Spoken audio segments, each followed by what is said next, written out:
국정조사는 당연히 해야 되는 거 아니에요? 국정조사가 왜 있냐? 저는 그런 생각이 듭니다. 이게 그 다음에 이제 청문회는 오히려 굉장히 정치적 목적이 분명하기 때문에 이게 상당히 드러나는 것이기 때문에 저는 어떨지는 모르겠어요. 그러나 저는 충분히 지금 현재 우리가 과반을 육박하는 의석이 있기 때문에 저는 우리가 한때 의원 한석만 있으면 뭔가 할 거라고 생각했던 적도 있었잖아요.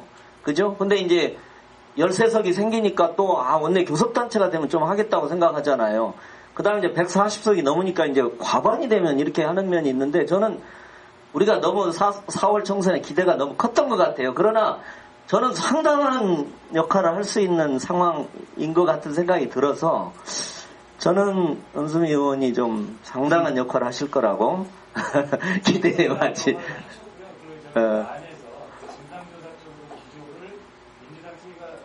예.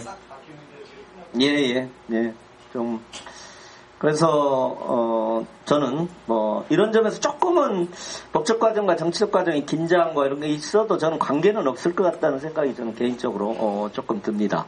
다른 분 또 말씀하실 분 있으면 또 말씀을 하시죠.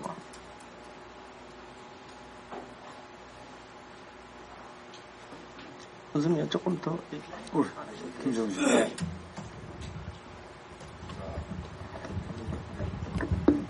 당연히 무국자를 풀어야 된다.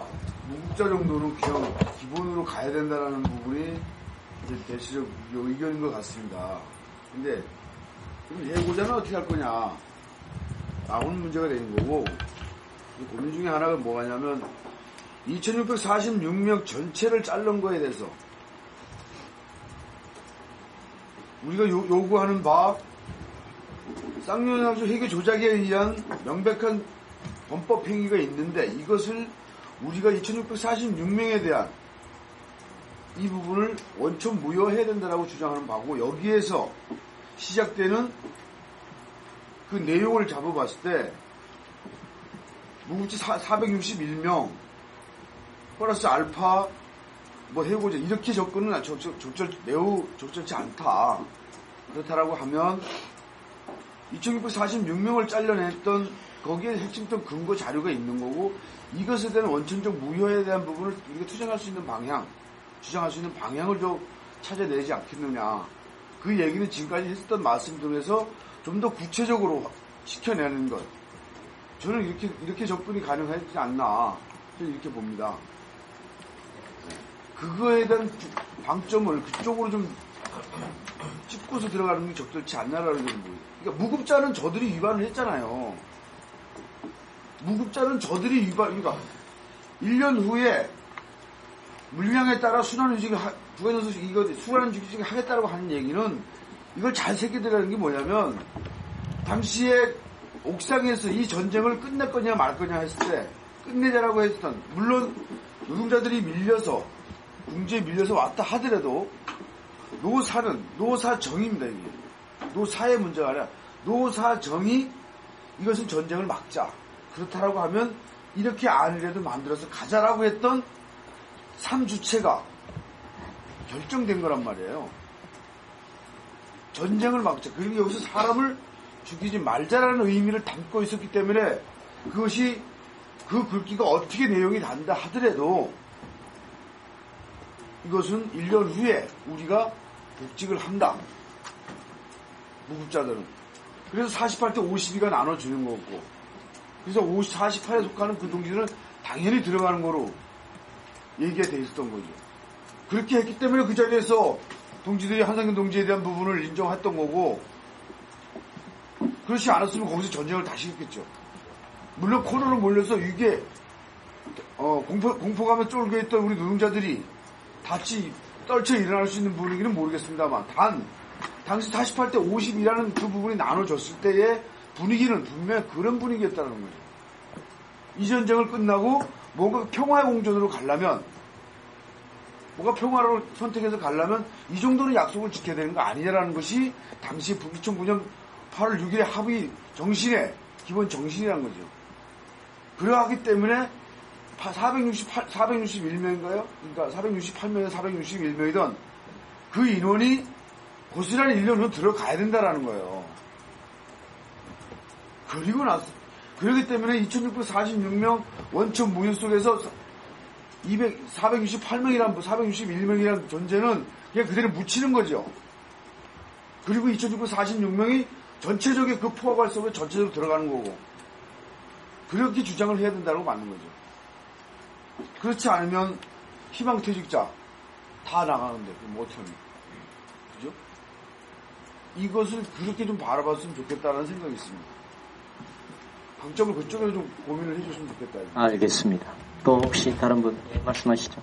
이 문제를 박아드는데 조금 시각이 사회에서 좀 그런 다름이 있다 보니까 지금 지부장님이 그렇게 이야기하시는 것 같은데, 광주의 상황이 학살이냐 공권력에 의한 어떤 최소한도의 소요에 대한 진압인 질서 유지냐, 이런 근본적인 문제였잖아요. 그래서 12.12가 그런 암살과 관련해서 뭐 질서 유지 차원의 국가 공권력의 정당한 행사냐, 내란이냐, 국가 체계를 붕괴시킨 이 근본적인 문제를 처리해서 지금 전두환이가 육사에서 사회를 받는 문제에 전체가 공감하고 진짜 이 헌정 체제 자체를 붕괴시키는 그런 잘못이기 때문에 그걸 반드시 바꿔야 되는 문제로 되듯이, 이 쌍차 문제는, 쌍용차 문제는 기본적으로 회계 조작을 통해서 사기쳐가지고 이 죽음에 이르는 수많은 행렬들을 만들어낸 근본적인 범죄가 저질러진 문제냐 아니냐가 포인트라고 딱 잡고 진상규명과 내용이 들어가야 된다고 보거든요. 그런 속에서 진해가 합의한 것조차도 실행 안 하는 문제는 곁다리로 당연히 응징하는 문제를 처리하는 문제가 곁에 있는 것이지, 우선 그런 문제 풀어놓고 그 다음 복잡한 문제인 이렇게 들어가 버리면 학살자를 마치 공권력이 정당한 집행자인 양 돼 있는 잘못된 문제, 그 국회가 다수냐 소수냐를 떠나서요, 그런 청문회 스타가 나와야 되는 문제입니다. 그리고 법원이 이번에 결정을 이상하게 해버릴 수 있어요. 자료들 제출된 것도 부족하고 어떻게 하다 보면은 또 그 자가 보수적인 사람이라면 또 엉뚱한 짓도 할 수 있는데, 그런 전반적인 문제, 이 본질적인 문제를 진위를 정확히 따지는 그런 청문회가 되기를 바라고요. 이 싸움을 임하는 모든 사람들이 이 거꾸로 뒤집힌 것, 그래서 거짓으로 이 회계 조작을 해서 거짓으로 이렇게 사람을 죽게 만들고 이렇게 부당해고를 한 이 부분을 근본적으로 뒤집어 엎으면서 이 사회 체제 전반이 정리해고를 악법을 만들므로써 이 사회 전체가 이렇게 되고 있다는 것도 같이 싸워나가는, 이렇게 가야지 이 문제의 핵심 부분이 전혀 놓쳐서는 안 될 것 같습니다.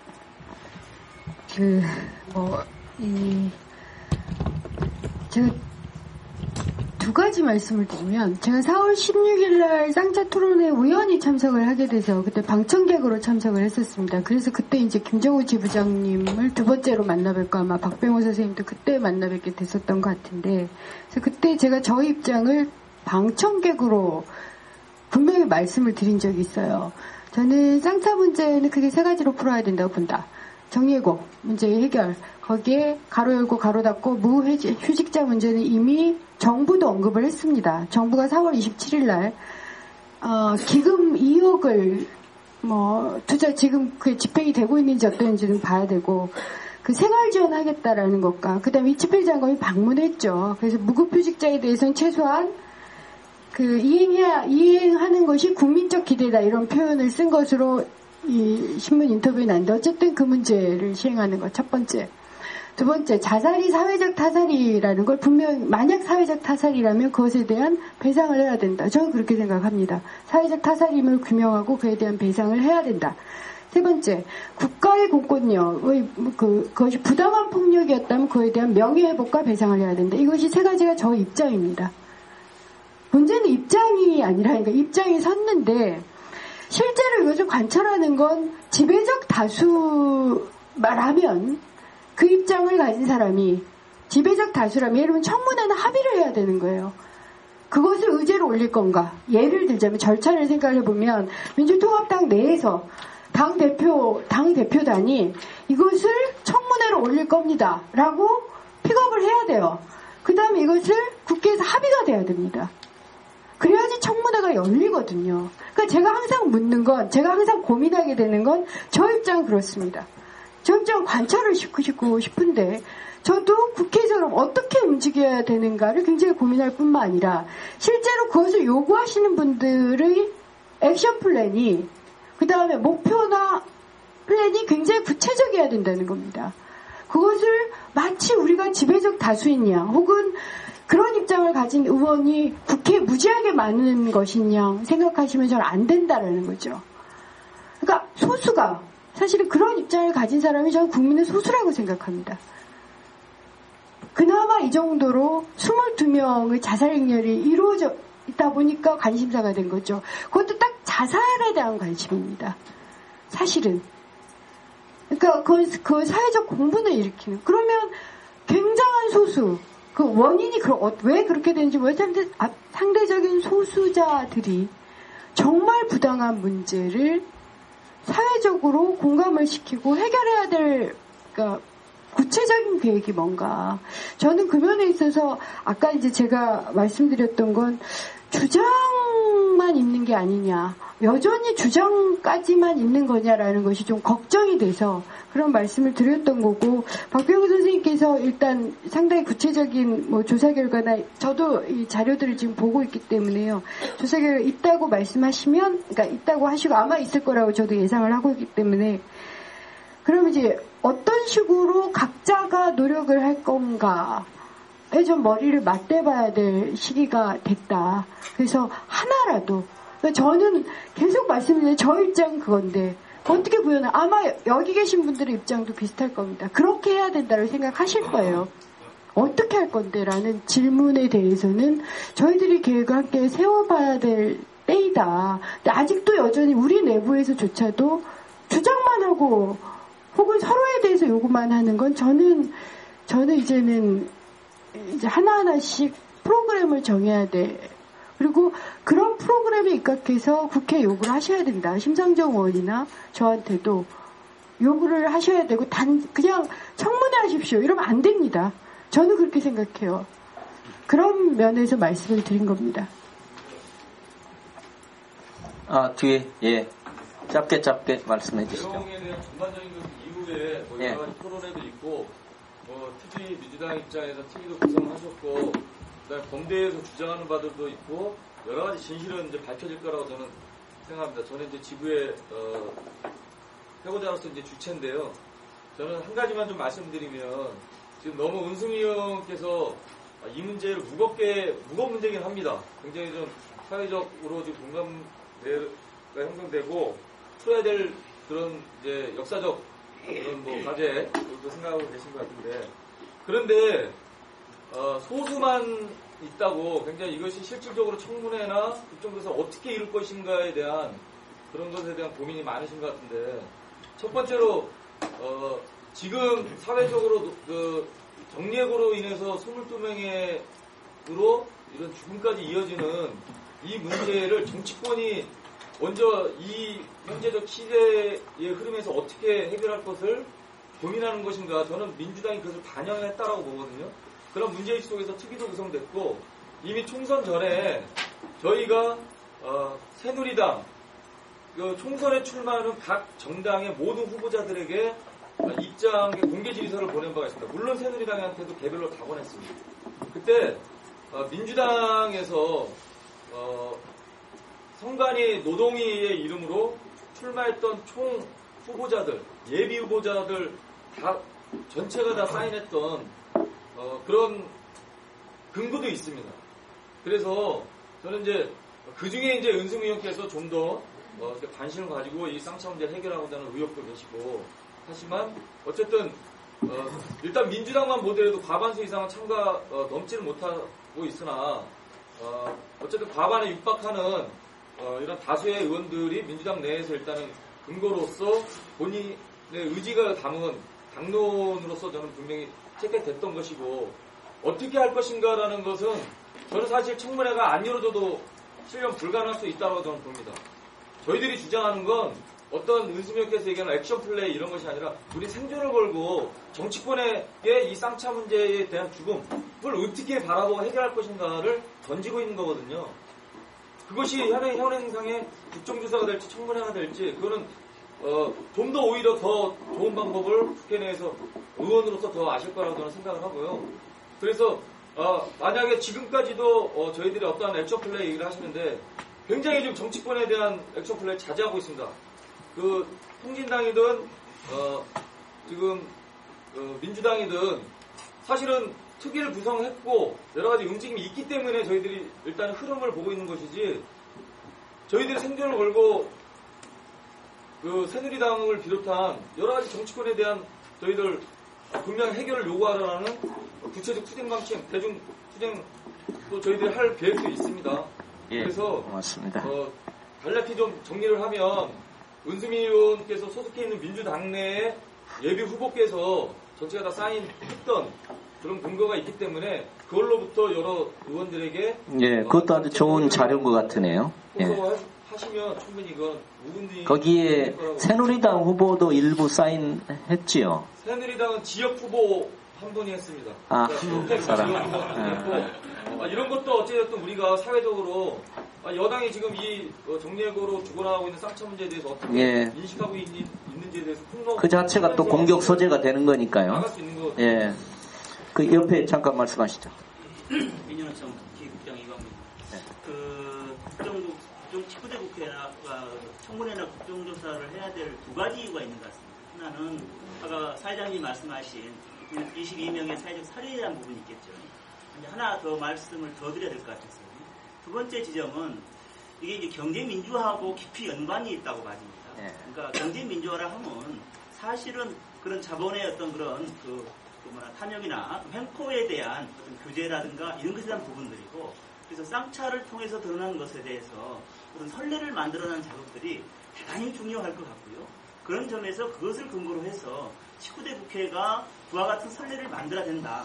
19대 국회가 민생의 파수꾼으로서 그와 같은 역할을 반드시 해야 된다라는 점들을 이게 어떤 그런가 아까 다수 소수 말씀을 드렸는데 이 부분들은 우리가 그런 것을 명확히 하고 그래서 쟁점화시켜서 국회의 그런 역할을 추동해 나가는 문제라고 봐지고요. 그런 점에서 한편에서 보면 그 원내에서 그런 부분들에 대한 확신을 가지고 추동해 나가는 사람의 역할이 필요하고 또 한편으로는 아까 말씀하신 액션 플랜과 관련해서는 아니게 이제 그 점에 대해서는 법무대에서 정확하게 지금 청문회와 국정조사를 어떻게 꼭지를 따낼 것인가라고 하는 것이 지금의 중요한 과제이기 때문에 그것을 어떻게 할 것인가 문제 관련해서 좀 더 실질적인 고민을 좀 해서 원내와 원회과 병행해서 청문회를 나 국정조사를 반드시 쟁취해내야 될 그런 게 아닌가 싶습니다. 예. 더 구체적인 건 아마 또 이렇게 또 대책위하고 또 은수면이랑 또 아까 심상정 의원이랑 기타 의원들하고 또 소통을 많이 할 테니까 예, 마지막으로 좀 말씀하시죠.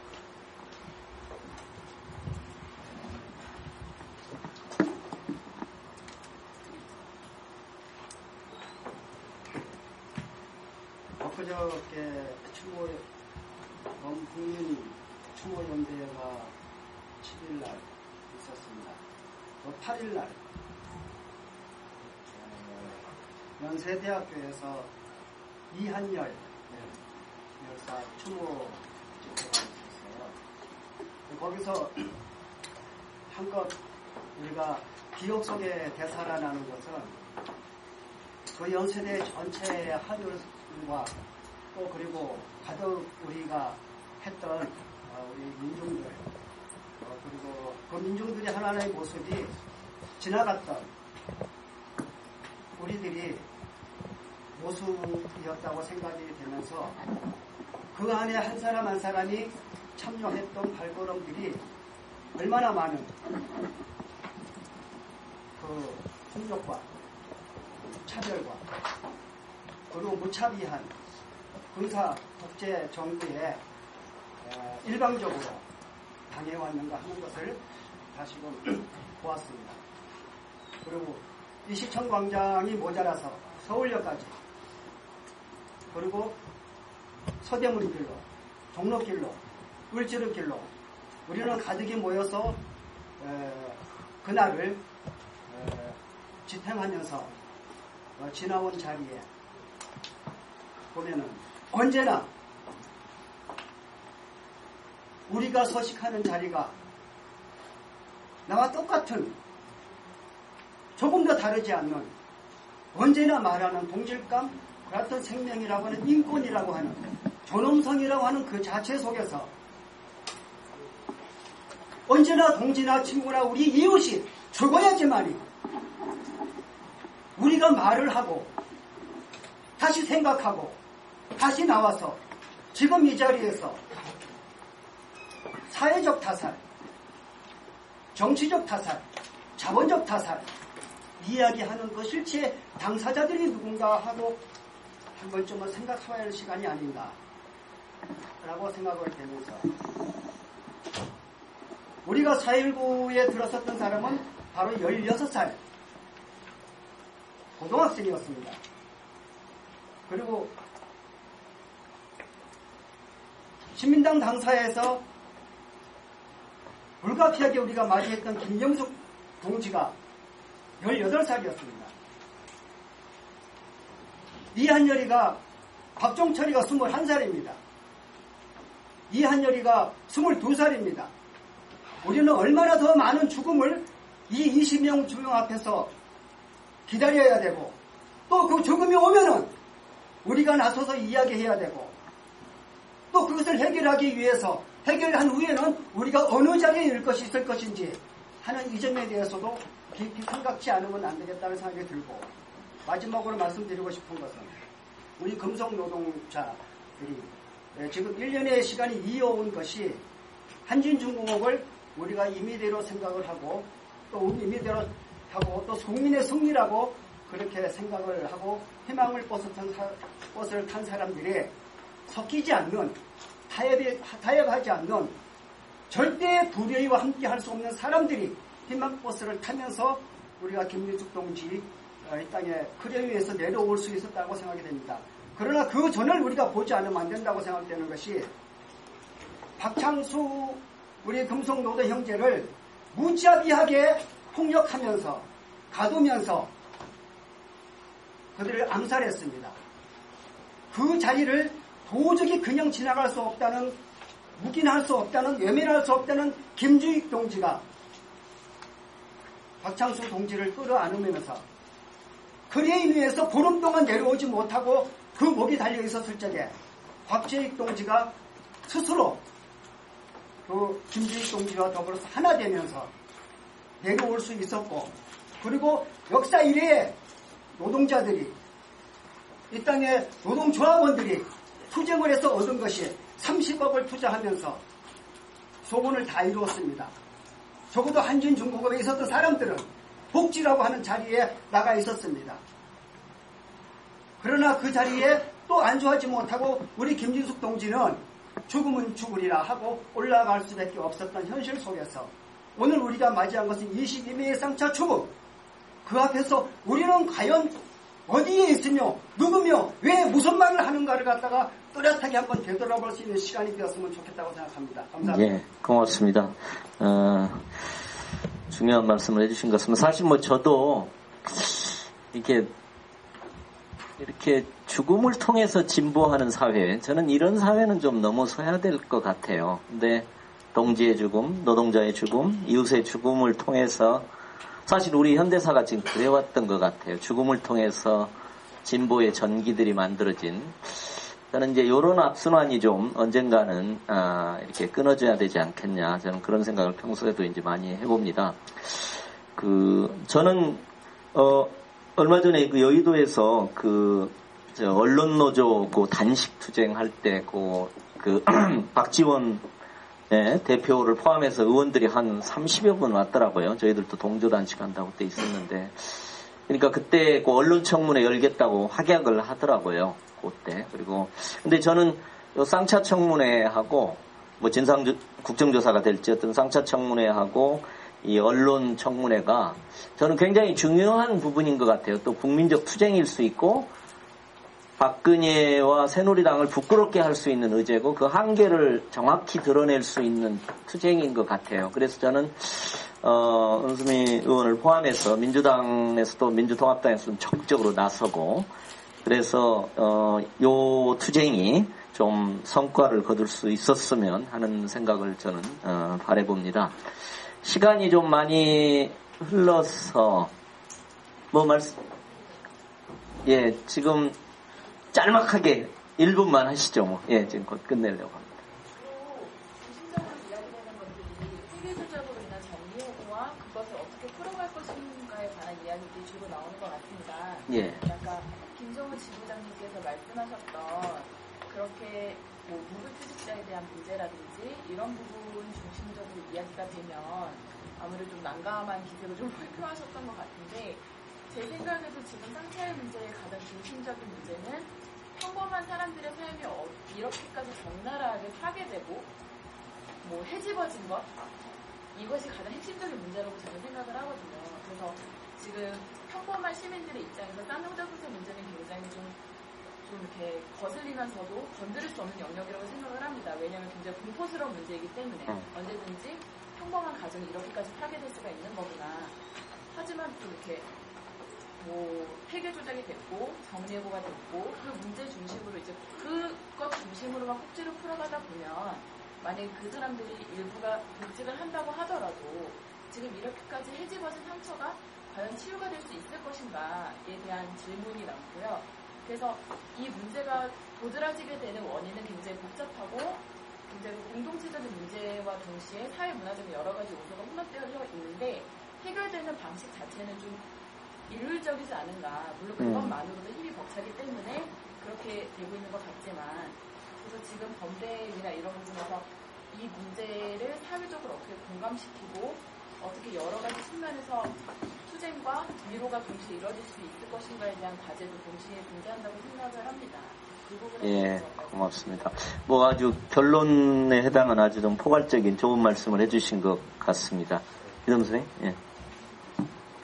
네, 그러시죠.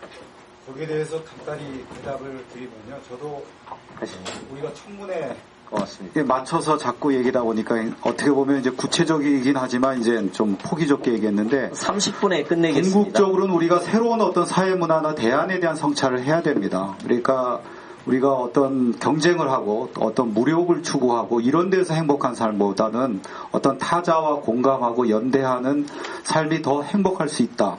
그런 거에 어떤 대안의 사회, 대안의 문화, 대안의 기업, 공동체 이런 거를 세우는 대로 우리가 궁극적으로 가야 되고요.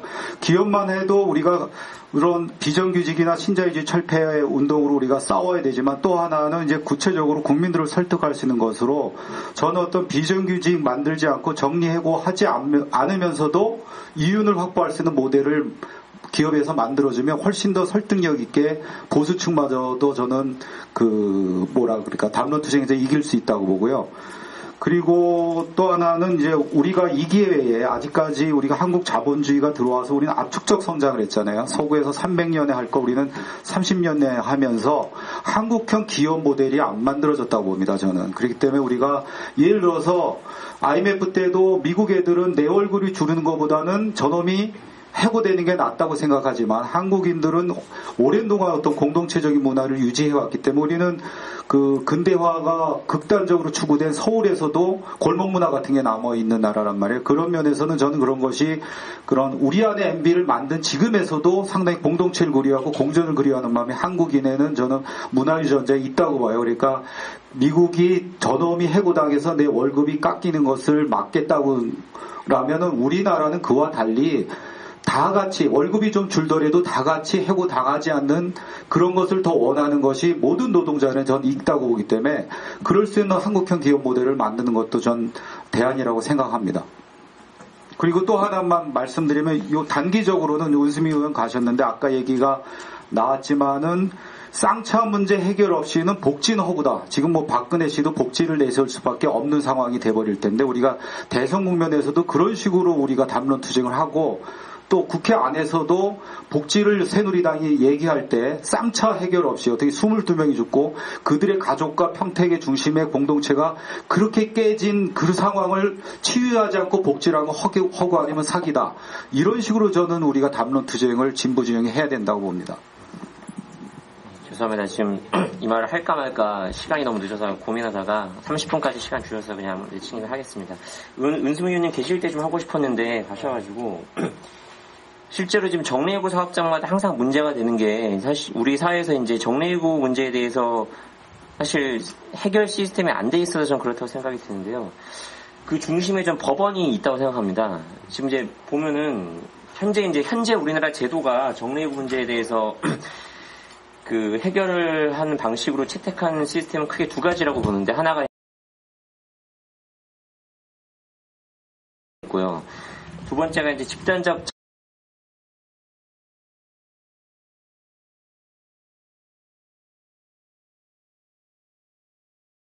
를 불법이라고 보고 있죠. 사실은 이것은 전혀 근거가 없습니다. 일본도 이렇게 보고 있지 않고요. 심지어 판사들이랑 토론해 보면은 근거 없다는 걸 스스로 다 알고 있어요. 2002년도 대법원 판결에 보면 그렇게 대법원이 보는 이유가 나와 있는데 아주 단순합니다. 기업이 살아야지 근로자가 할 수 있다. 실제로 이게 판결 문구에 나옵니다. 이 문구가. 정말 그 초등학교 수준의 논리로 정례구 반대 쟁행을 불법화시키고 있죠. 근데 그렇다면 사법심사는 제대로 하고 있느냐? 사법심사도 갈수록 완화해서 하고 있죠. 근기법에 이제 IMF 통해서 이제 그 정례구가 입법화 됐는데, 입법화된 이후로 오히려 더 요건들을 완화해서 해석을 하고 있습니다. 결국 이제 그 현재 우리나라 법원이 정례구된 노동자 상대로 하라고 얘기하는 것은 쟁행위는 하면 불법이니까 가만히 있고 법원이 구제해줄지 모르겠지만 일단 기다려봐라, 이거거든요. 실제로 이것이 뭐 해결책입니까? 그러니까 자꾸 문제가 생기는 거고, 정례구 반대 쟁행위 하면 사용자는 불법인 거 알고 있으니까 몇 번 버티면은 이제 검찰이 알아서 철회하겠지 라고 기다리다 보면은 이제 장기화되는 거고, 노동자 입장에서는 일반적인 그 쟁행위로 해결이 안 되니까 결국 이제 다른 수단을 쓸 수밖에 없게 되는 거죠. 점거라든지 기타 방식. 그러다 보면 이제 남아있는 비정례해고자는 또 징계해고 됩니다. 손해배상과 뭐 각종 이제 그런 것 따라오게 되는 거고요. 결국 그래서 이제 현재 작년에 정례해고가 이제 입법화된 이후로 최대 규모에 이루었다고 나오기도 하고, 이제 금속 어느 사업장 같은 경우는 정례해고 자체를 이제 임금 삭감 수단으로 쓰기도 하는데, 이제 이런 것들이 이제 국회에서 뭐 지금 이제 대법관 인사청문회가 시작이 될 텐데 그런 거 좀 물어보는 것도 방법이지 않을까 생각이 들고, 법원에 대해서 좀 하는 것도 좀 필요하지 않을까 생각이 듭니다. 의원님 계실 때 말씀드리고 싶었는데 이제 늦어졌습니다. 예.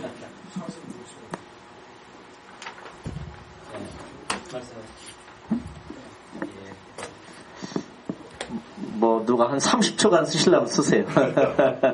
너무 많은 재밌는 얘기들을 한 것 같습니다. 예, 그러면은 좀 나중에 그러면 뭐 그러면 뭐 너무 오래 시간을 끌었는데 그냥 끝내도록 하겠습니다. 시간 관계상. 예, 뭐 너무 좋은 말씀 해주시고, 참 이게 우리 사회가, 저희는 이제 사회학적으로 얘기를 하면 이게 사회가 죽어가고 있거든요. 근데 공동체가 죽어가고 있는데도 그 위기의 감수성을 잃어버린 사회 같아요. 저는 예를 들면 저출산 같은 것도요, 너무 당연히 생각해요.